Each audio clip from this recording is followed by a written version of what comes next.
Hello friends, स्वागत है आपका हमारे YouTube channel IT education learner पर।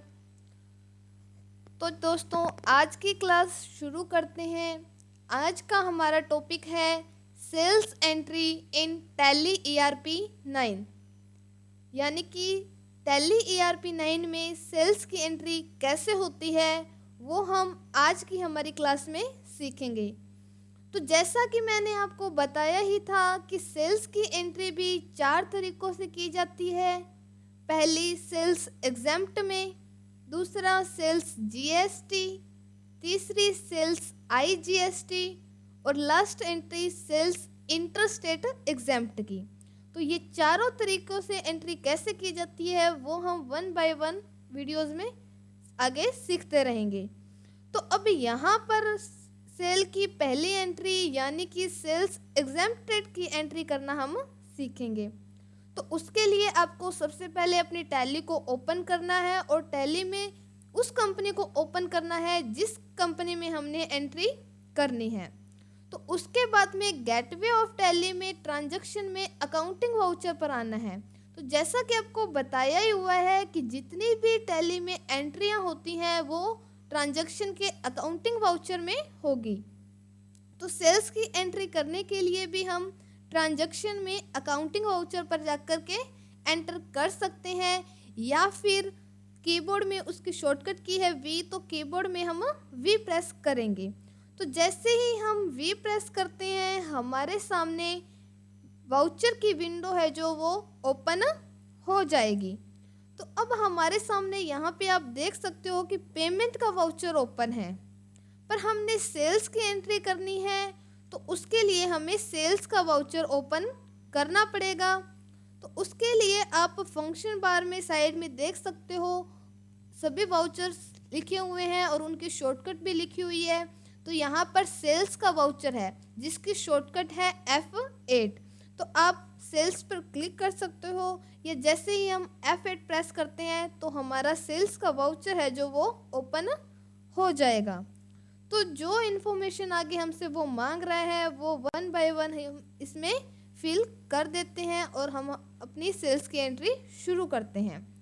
तो सेल्स की एंट्री करने के लिए हमारे पास सेल्स का एक बिल भी होना चाहिए। तो यहाँ पे मैं सबसे पहले आपको एक प्रैक्टिस बिल जो है हमने तैयार किया है वो यहाँ पर है, जिसमें लिखा हुआ है इनवॉइस नंबर, यानी कि बिल की जो नंबर है वो, डेट ऑफ इनवॉइस जिसे हमने बिल दिया है, यानी जो कस्टमर ने हमसे माल परचेज किया है, क्या माल परचेज किया है, वो सब हमारा इस बिल में दिया हुआ है। तो इसमें सबसे पहले हमें इनवॉइस डेट डालनी है। तो उसके लिए आपने बिल पे अपने देखा ही होगा कि इनवॉइस डेट जो है वो है 1/4/2022।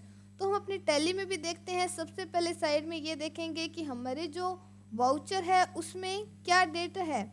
तो 1 अप्रैल 2022 है, और अगर हमने बिल में अदर डेट है और हमने यहाँ पे चेंज करनी है डेट, तो वो आपको बताया ही हुआ है कि फंक्शन बार में एक डेट का ऑप्शन आता है जिसकी शॉर्टकट है F2। तो आप F2 प्रेस करके डेट का जो वाउचर है वो ओपन कर सकते हो, और वहाँ पर आपने जो भी डेट डालनी है वो आप टाइप करके एंटर प्रेस करके चेंज कर सकते हो। और ये भी बताया है कि अभी के लिए हमारा जो ये डेमो वर्जन है इसमें हम केवल किसी भी मंथ की 1 या 2 ही डेट डाल सकते हैं। तो इस तरह से हम डेट भी चेंज कर सकते हैं।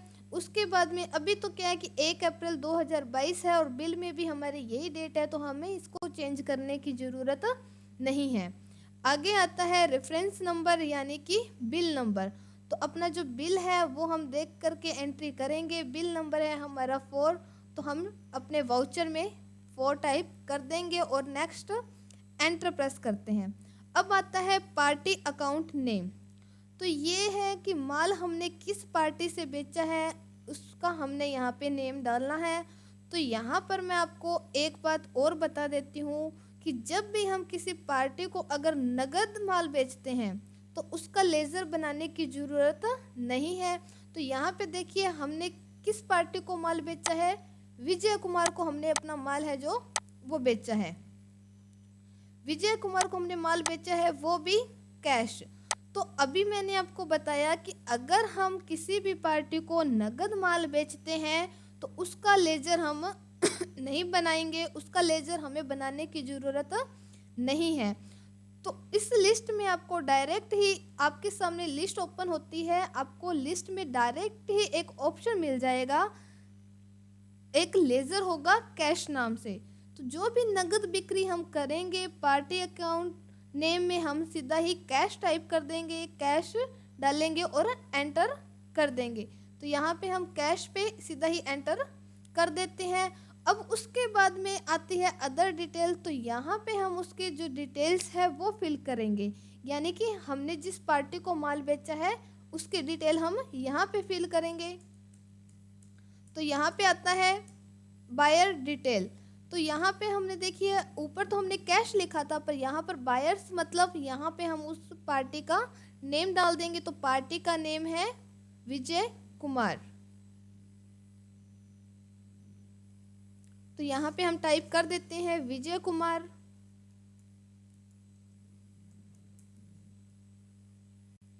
एंटर करते हैं। आगे आता है एड्रेस। तो ये एड्रेस है हमारा राजस्थान से ही है। हम सेल्स एग्जेम्प्ट की एंट्री कर रहे हैं, यानी कि अपने ही स्टेट में हमने माल भेजा है, सेल्स किया है। तो यहाँ पे हम सीधा ही राजस्थान टाइप कर देते हैं।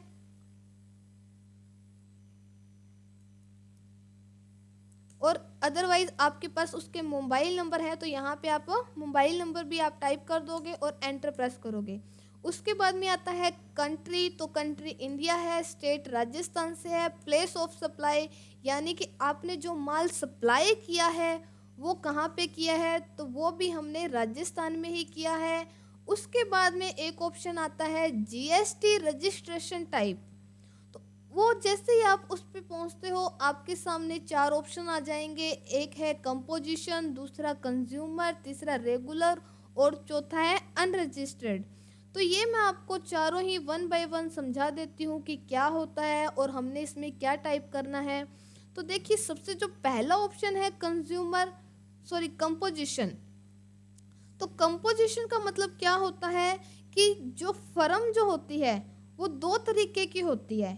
एक तो होती है रेगुलर और एक होती है कंपोजिशन, यानी कि कोई दुकानदार है वो फर्म लेके बैठा है तो वो दो तरीके से होगी, एक होगी रेगुलर और दूसरी होगी कंपोजिशन। तो अगर मान लीजिए कि कोई पर्सन अपने फर्म के नाम से बिल बनवाता है, यानी अपने नाम से नहीं अपने फर्म के नाम से बिल बनवाता है और आपको जीएसटी नंबर देता है, तब आपको ये पूछना पड़ता है कि जो आपकी फर्म है वो रेगुलर फर्म है या कंपोजिशन में है।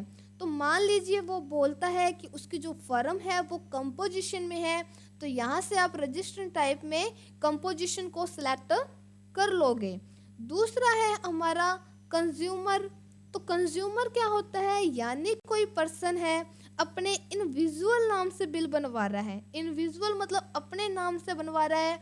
अभी जैसे हमने बिल है वो किस नाम से बनाया है, विजय कुमार के नाम से बनाया है, तो वो क्या है, एक कंज्यूमर है।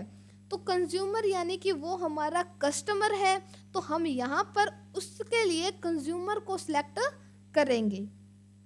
तीसरा है हमारा ऑप्शन रेगुलर। तो रेगुलर का मतलब हो गया अगर कोई पर्सन कोई फर्म के नाम से बिल बनवाता है और आपको जीएसटी नंबर देता है, और फिर आपको बताया ही था कि अगर फर्म के नाम से बिल बनवाएगा तो वो उससे हमें ये पूछना पड़ेगा कि उसकी जो फर्म है वो रेगुलर है या कंपोजिशन में है। तो उसकी फर्म अगर रेगुलर में है तो हम यहाँ पे रेगुलर को सिलेक्ट करेंगे। लास्ट ऑप्शन है अनरजिस्टर्ड, मतलब यानी अगर कोई पर्सन कोई फर्म के नाम से बिल बनवाता है लेकिन उसकी जो फर्म है वो रजिस्टर्ड नहीं है, यानी कि उसकी जो जीएसटी है उसमें रजिस्टर्ड नहीं किया हुआ, उसके पास जीएसटी नंबर नहीं है, तो आपको अनरजिस्टर्ड सेलेक्ट करना होगा। तो अभी के लिए जो हमारी पार्टी अकाउंट का जो नाम है वो हमने खुद के नाम से उसके इंडिविजुअल नेम से बनाया है। तो आपको समझ आ ही गया होगा कि यहाँ से हम कंज्यूमर को सिलेक्ट करेंगे और एंटर प्रेस कर देंगे। तो ऊपर हमारा जो है पार्टी अकाउंट का नेम है वो कैश आ गया और अदर डिटेल्स थी जो वो हमने फिल कर दी है। नेक्स्ट ऑप्शन आता है सेल्स लेजर। तो अब जिस तरह हमने परचेज के लेजर बनाए थे, परचेज एग्जैम्प्ट के, परचेज जीएसटी, परचेज आईजीएसटी और परचेज इंटरस्टेट एग्जैम्प्ट, तो उसी तरह हमें सेल्स के लेजर भी बनाने पड़ेंगे। यानी सेल्स एग्जैम्प्ट का भी लेजर बनाना पड़ेगा, सेल्स जीएसटी का भी, सेल्स आईजीएसटी का भी और सेल्स इंटरस्टेट एग्जैम्प्ट का भी। तो अभी हमारी जो सेल्स है वो सेल्स एग्जैम्प्ट की है, तो उसके लिए हम सेल्स एग्जैम्प्ट का लेजर बनाएंगे। और कोई भी आइटम, यानी कि हमारी इस पे कोई भी टैक्स नहीं लग रहा है आइटम का, हमने जो माल बेचा है अपने सेल्फ स्टेट पर बेचा है, तो हमने सेल्स एग्जैम्प्ट का लेजर है क्रिएट करना है। तो यहाँ पर हमें लेजर बनाना पड़ेगा, उसके लिए आपको बताया ही है कि ऑल्ट सी हम प्रेस करेंगे। तो जैसे ही हम ऑल्ट से प्रेस करते हैं, हमारे सामने लेजर क्रिएशन का जो ऑप्शन है वो ओपन हो जाएगा और यहाँ पर हम नेम डालेंगे। तो जिस नाम से हमने लेजर बनाना है वो नाम डाल देते हैं। जैसे हमने सेल्स एग्जैम्प्ट का लेजर बनाना है,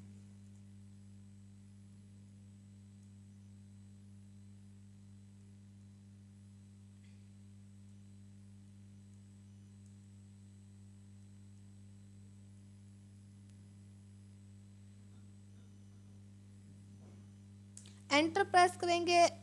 एलिस में हम कुछ भी नहीं डालेंगे। अब आता है अंडर, तो इसमें हम करेंगे सेल्स अकाउंट्स।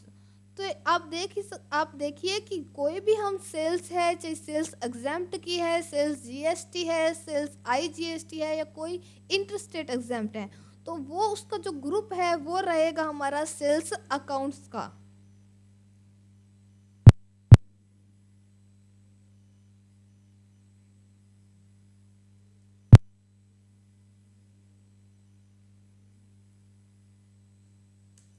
एंटर करेंगे। अब बाकी आपने इसमें कोई चेंजिंग नहीं करनी है, एज इट आपको सेव करना है ओनली टाइप ऑफ सप्लाई में। टाइप ऑफ सप्लाई में दो ऑप्शन आते हैं, गुड्स एंड सर्विस। तो आपको पता ही है कि यहाँ पर हम गुड्स को सिलेक्ट करेंगे, यानी कि हमने जो सप्लाई किया है, जो सेल की है, वो कोई सर्विस नहीं है, जबकि गुड्स है, कोई माल ही हमने सेल किया है। तो यहाँ पर हम गुड को सिलेक्ट करेंगे और एज इट इसे सेव कर देंगे। नेक्स्ट आता है नेम ऑफ आइटम। तो देखिए यहाँ आपको दोबारा से आइटम बनाने की ज़रूरत नहीं है, यहाँ पे हमने आइटम की एंट्री करनी है। तो आप दोबारा से आइटम की एंट्री नहीं करोगे, आइटम का लेजर नहीं बनाओगे।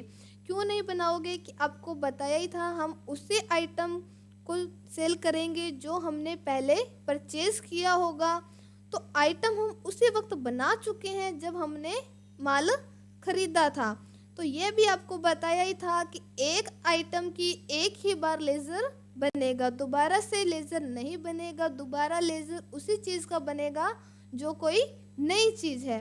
तो यहाँ पे हमें आइटम का जो लेज़र है वो क्रिएट करने की ज़रूरत नहीं है। तो आपको सीधा ही आइटम है वो टाइप कर दोगे तो हमारे पास अपने बिल में देख लेते हैं कि क्या आइटम हमने सेल किया है। तो हमने सेल किए हैं ईयरफोन। तो यहाँ पे आप लिखते हो ईयरफोन, तो आपके सामने लिस्ट आ जाएगी। साइड में आप देख सकते हैं कि लिस्ट आ जाएगी जिसमें आपके पास ईयरफोन है। तो वहाँ से आप इसको सिलेक्ट कर सकते हो एंटर प्रेस करके। नेक्स्ट आता है क्वांटिटी और रेट। तो अपने बिल में देख लीजिए कि आपने कितने क्वांटिटी के दिए हैं, क्या प्राइस है। तो 5 क्वांटिटी और पर की प्राइस है 250 रुपये। तो यही चीज़ हम इसमें अपने बिल में ऐड कर देते हैं। हमने 5 क्वांटिटी के एक की प्राइस है 250 रुपये और एंटर प्रेस करते हैं। तो नेक्स्ट आइटम अगर है हमारे पास तो एंटर प्रेस करके हम नेक्स्ट आइटम ले सकते हैं। तो भी यहाँ पर आप देख ही सकते हो कि हमारे पास एक ही आइटम है। तो नेक्स्ट एंटर करते हुए आप इस बिल को सेव कर दोगे और इस पर हमारी कोई जीएसटी भी नहीं लग रही है। तो एज इट हम इसे सेव कर देंगे। तो इस तरह से हमारी जो सेल्स में एग्जैम्प्ट की एंट्री है वो हो जाएगी और इस तरह हम सेल्स एग्जैम्प्ट की एंट्री कर सकते हैं। तो इस तरह हम सेल्स की एग्जैम्प्ट की एंट्री कर लेंगे और वो हम सीख चुके हैं। तो आगे की जो सेल्स की 3 एंट्रियां हैं, sales GST, sales interstate exempt और सेल्स आईजीएसटी, तो ये एंट्रियां हम अपनी आगे आने वाली वीडियोस में सीखेंगे। उसके लिए हमारी अकाउंट्स की जो वीडियोस हैं उनको देखते रहें। और जो भी स्टूडेंट्स हमारी वीडियोस को देख रहे हैं, तो जिसने अभी तक लाइक शेयर और सब्सक्राइब नहीं किया है, तो वो हमारी वीडियो को लाइक शेयर और सब्सक्राइब करना ना भूलें। धन्यवाद।